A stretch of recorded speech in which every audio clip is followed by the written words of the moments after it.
Hello friends, welcome to my Deepshali's kitchen. இன்னைக்கு நம்ம தீப்ஷாலிஸ் கிச்சன்ல ஒரு சூப்பரான பாஸ்தா ரெசிபி தான் ஃப்ரெண்ட்ஸ் பார்க்க போறோம். பாஸ்தானாலே மோஸ்ட்லி எல்லாருக்கும் பிடிக்கும். அதுலயும் எக் பாஸ்தா எப்படி செய்யறதுன்னு பார்க்கலாம் வாங்க.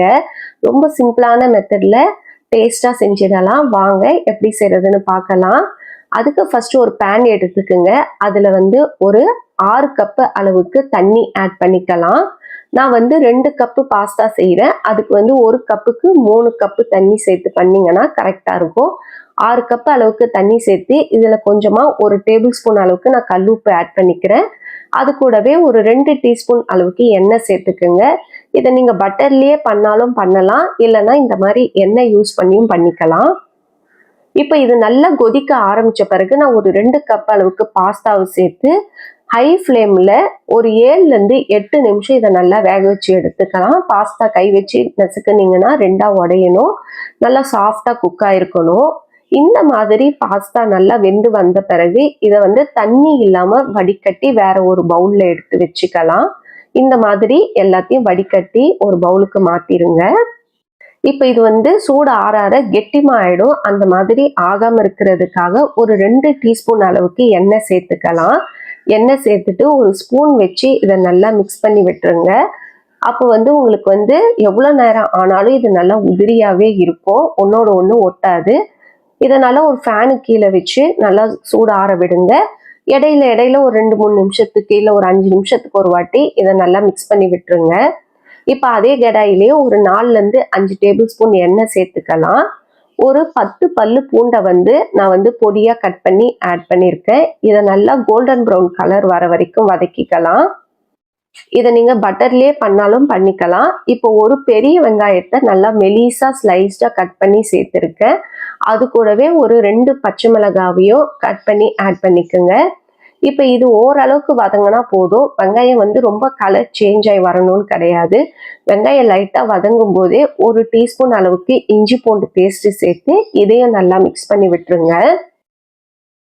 இஞ்சி பூண்டு பேஸ்ட்டு லைட்டாக ஒரு நிமிஷம் வதக்கின பிறகு இதில் கேரட்டும் பீன்ஸும் ஃபர்ஸ்டே ஆட் பண்ணிடலாம். அப்போ வெங்காயம் வதங்கி வர நேரத்திலே நம்மளுக்கு கேரட்டு பீன்ஸும் ஓரளவுக்கு குக் ஆகிடும்.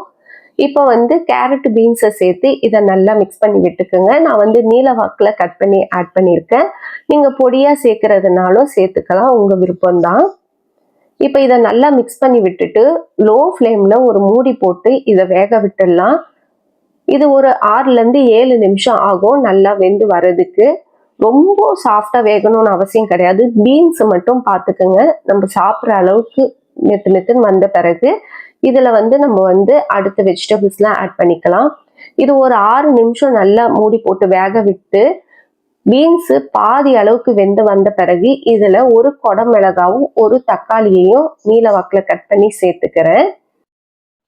குடமிளகாவை நம்ம பீன்ஸு சேர்க்கும் போதே சேர்த்துட்டோன்னா ரொம்ப வதங்கிரும், கொல கொலன்னு ஆயிடும். அதுக்காக தான் பீன்ஸு பாதி வெந்த பிறகு இப்போ குடமிளகாவையும் தக்காளியும் சேர்த்து மறுபடியும் மூடி வச்சிடலாம். இப்போ ஒரு 5 நிமிஷம் மூடி வச்சுட்டு ஓப்பன் பண்ணோன்னா நல்லா காயெல்லாம் சூப்பராக வெந்து வந்திருக்கும். இப்போ இந்த வெஜிடபிள்ஸ்க்கு மட்டும் தேவையான அளவுக்கு உப்பு சேர்த்து வதக்கி விட்டுக்குங்க. நம்ம பாஸ்தா வேக வைக்கும் போதே உப்பு வேற ஆட் பண்ணியிருக்கோம்.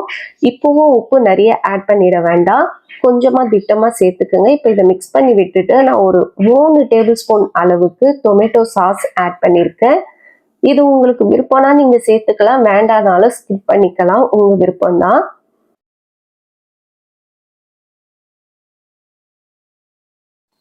இப்போ டொமேட்டோ சாஸ் சேர்த்துட்டு இதை நல்லா மிக்ஸ் பண்ணி விட்டுட்டு இப்போ இதில் 1 டீஸ்பூன் அளவுக்கு மிளகுத்தூளும் 1 டீஸ்பூன் அளவுக்கு காஷ்மீரி மிளகாய் தூளும் சேர்த்துருக்கேன். காஷ்மீரி மிளகாய் தூள் நான் வீட்டில் சேர்த்ததால 1 டீஸ்பூன் சேர்த்துருக்கேன். நீங்கள் கடையில் வாங்கினதா இருந்தால் 2 டீஸ்பூன் சேர்த்துக்கோங்க. இதை நல்லா மிக்ஸ் பண்ணி விட்டுட்டு இதில் 4 முட்டையை உடைச்சி ஊற்றிக்கலாம்.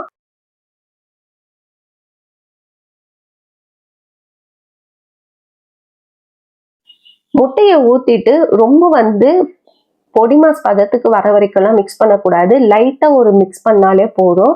மிக்ஸ் பண்ணிவிட்டு இப்போ நம்ம ஆட் பண்ணி ஆல்ரெடி வேக வச்சிருக்க பாஸ்தாவை உதிரி உதிரியாக இதில் நம்ம கொஞ்சம் கொஞ்சமாக எடுத்து ஆட் பண்ணிக்கோங்க. இந்த மாதிரி மொத்தமாக ஒரே டைம் கொட்டிட்டிங்கன்னா உங்களுக்கு மிக்ஸ் பண்ணுறதுக்கும் கஷ்டமாக இருக்கும். இந்த மாதிரி கொஞ்சம் கொஞ்சமாக ஆட் பண்ணிக்கோங்க.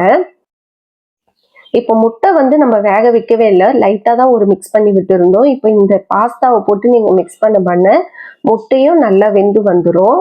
இந்த மாதிரி எல்லாமே நல்லா மிக்ஸ் ஆன பிறகு இதில் வந்து நான் ஒரு டேபிள் ஸ்பூன் அளவுக்கு வெண்ணெய் ஆட் பண்ணியிருக்கேன்.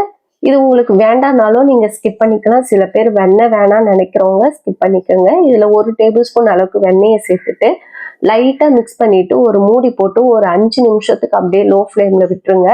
அந்த வெண்ணெயெல்லாம் நல்லா மெல்ட் ஆகி அதே மாதிரி முட்டையும் நல்லா வெந்து வந்துடும். அவ்வளோதான், ரொம்ப சிம்பிளான ரெசிபி இது. இப்போ நம்ம இதை ஓப்பன் பண்ணி பார்க்கலாம். இதை ஓப்பன் பண்ணுற நேரம் பார்த்தீங்கன்னா கரண்ட் வேற போயிடுச்சு, அதனால லைட் கொஞ்சம் டிம்மாக தான் இருக்கும், அட்ஜஸ்ட் பண்ணிக்கோங்க ஃப்ரெண்ட்ஸ்.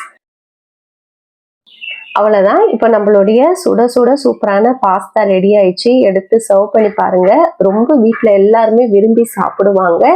இந்த ரெசிபி உங்களுக்கு பிடிச்சிருந்தா மறக்காம லைக் பண்ணுங்க, ஷேர் பண்ணுங்க, சப்ஸ்கிரைப் பண்ணுங்க ஃப்ரெண்ட்ஸ். இன்னொரு வீடியோவில் உங்களை சந்திக்கிறேன். பாய் பாய் ஃப்ரெண்ட்ஸ்.